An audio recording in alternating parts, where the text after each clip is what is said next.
Good morning students. Next हम देखेंगे श्रवण कौशल के अंतर्गत ही श्रवण कौशल के तत्व और श्रवण कौशल शिक्षण की विधियाँ।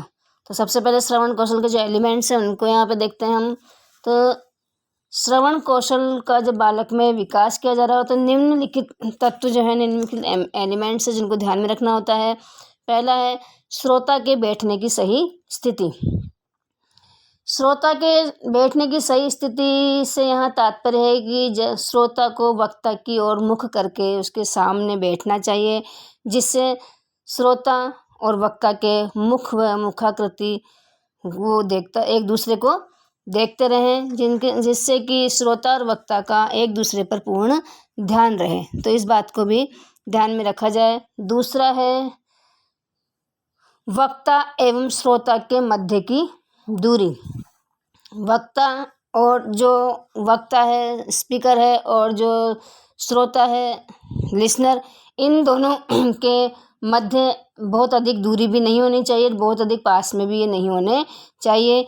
इनकी दूरी इतनी हो कि जिससे कि जो बालक है वह वक्ता की बात को या श्रोता जो है वक्ता की बात को आसानी से सुन सके। नेक्स्ट है सुनाते समय व्यवधान ना हो। जब कक्षा में बालक को कुछ सुनाया जा रहा है तो उस समय किसी भी प्रकार का वार्तालाप, कक्षा में बातें, कई बार क्या होता है कि बच्चे वार्तालाप करते रहते, बातचीत करते रहते और जो शिक्षक है वो अपनी बात को या अपने कंटेंट को बोलता रहता है। तो ऐसा नहीं होना चाहिए, इस प्रकार का कोई व्यवधान वहाँ उत्पन्न नहीं होना चाहिए। इसी तरह से बाहर से भी कोई व्यवधान आ रहा हो तो वो भी गलत है। उससे भी सुनते समय छात्र को सब भली प्रकार से जो भी कुछ बताया जा रहा है उसे नहीं सुन पाता है। तो ये तत्व है, ये भी ध्यान में रखा जाता है। नेक्स्ट है सुनने के साथ अर्थ ग्रहण।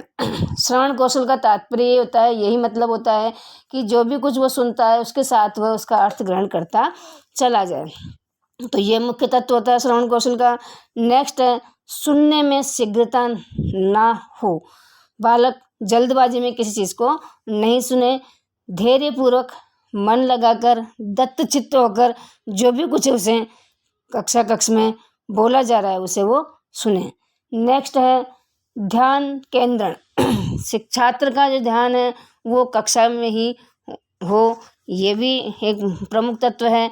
अगर कक्षा में छात्र का ध्यान होगा तो वह शिक्षक द्वारा कही हुई सभी बातों को सही ढंग से सुनेगा। अगर उसका ध्यान कक्षा में लगी दीवार के चित्रों की तरफ होगा या अन्य कहीं होगा तो वह सही तरीके से सुन नहीं पाएगा। इसलिए ध्यान केंद्रण भी जरूरी होता है श्रवण कौशल में। नेक्स्ट है श्रोता में श्रुत सामग्री का अर्थ समझने की योग्यता। जो भी कुछ कक्षा में बालक को सुनाया जा रहा है, जो भी कुछ ज्ञान प्रदान किया जा रहा है, तो उसे उस कंटेंट जो कि उसे सुनाया जा रहा है उसको का अर्थ समझने की योग्यता उसमें होनी चाहिए।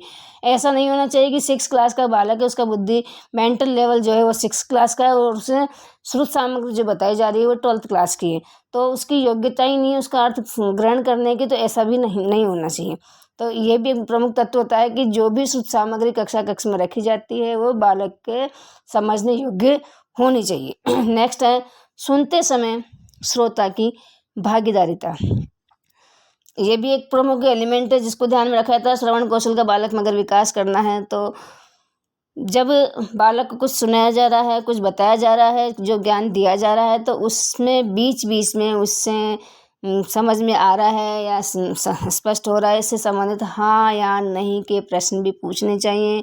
इसके अलावा अगर कहीं नहीं समझ में आ रहा तो उसकी पुनरावृत्ति के लिए बालक कह सके। उसकी झिझक है, उसकी कोई शंका है जो उसे जहाँ उसे समझ में नहीं आ रहा उसका बीच में समाधान भी करते रहना चाहिए।